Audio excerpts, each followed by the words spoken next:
biggest moves of the year. Phil Streible joins us as we branch out into the world of the commodities and more. Chief Market Strategist at Blue Line Futures. Phil, you've been a great asset this year in our Friday chats. Good to see you, sir.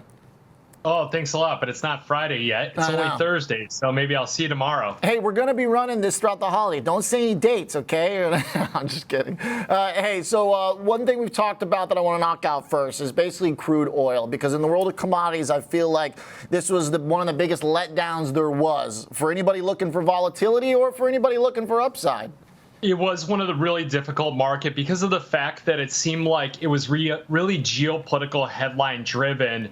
And a lot of traders were positioning for kind of a widespread Middle East conflict. And it was really you buy the rumor of a ceasefire and you sell when the conflict seems to be at its major escalation. And then you start talking about, how is the demand structure coming? How is the supply? Things like that. We just never saw any major supply disruptions. So because of that fact, we kind of trended lower most of the year. And then also weak Chinese demand. They're one of the largest consumers out there, second largest economy. So 80 being about the peak, and then traveling down into just about below 60. So that's kind of the widespread range there for most of the trade. It seemed like you were either on the north side of the 100-day or the 200-day moving average or on the south side of it. And right now, it's kind of bumping around near those lower levels.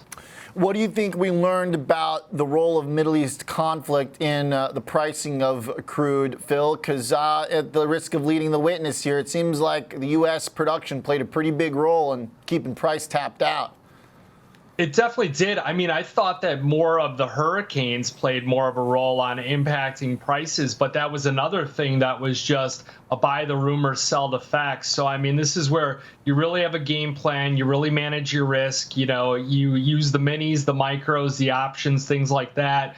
And I can't give you any real secret sauce on it because it just never broke out to the upside and it was never a sustainable rally. So, this is something where we're just trading back and forth in this market. So maybe if you have some more filters to see something where like it's truly breaking out to the upside and you see those higher highs and higher lows, then you have something. So I think you got to be a little bit less kind of headline and emotionally triggered by the crude oil market and focus a little bit more on the technicals.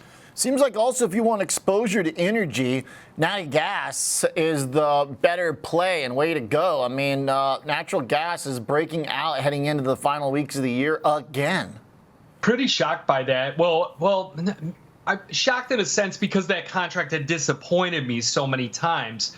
But it's another market that now it was following a little bit more on the fundamentals. If you look at those weekly injection numbers, they've been coming in lower. They kind of peaked a few weeks ago, and now they're dipping into those draws. And we finally got that turning point on it. It's another great contract where they have one that's 1,000 hours every dollar move, 2,500, 5,000, and 10,000. So you can really position size that one well. The options are quite liquid in that market. No telling how high it'll go, but it is also a market that you see like an eastern cold front come in, and people buy that anticipation, and then once it touches base, then you want to sell that market off, and you always want to be. When they start saying polar vortex, that's when you want to be out the door. Yeah. All right. I like that. I'll keep that in mind. Hopefully we don't get too many polar vortex headlines here in Chicago, but anything's possible. Phil, let's talk a win or two that's buckling, though, into the end of the year. Gold, the precious metal, hit a high 28. It was generally another great year for gold, but what are we learning in the last month? Yeah, I really learned that, Trump killed it with the tariffs. That was kind of the first blow to it. The Fed doing it a complete about face, saying that the number of interest rate cuts is going from 3 expected to 2, and you're just getting this kind of higher for longer. The fallacy that too many people that trade gold is they believe that it's a proxy for inflation, and it's not. It's a great product to trade for stagflation. So you've got rising inflation, but you got the declining growth, so the Fed can't do anything. The problem with the economy now is we've got rising inflation, but we've also got rising growth. So it's not a great product to own. Your best inflation product is going to be one of these other proxies like crude oil, like gasoline, things like that are great measures of inflation. So it's really a matter of getting the specific economic regime right in order to get gold futures traveling in the appropriate direction. Like that. Okay. Well said, Phil. Thanks a lot. Good thoughts here to set us up, cap us for the year, and get us ready for the next. Appreciate you. Yeah, thanks a lot, man.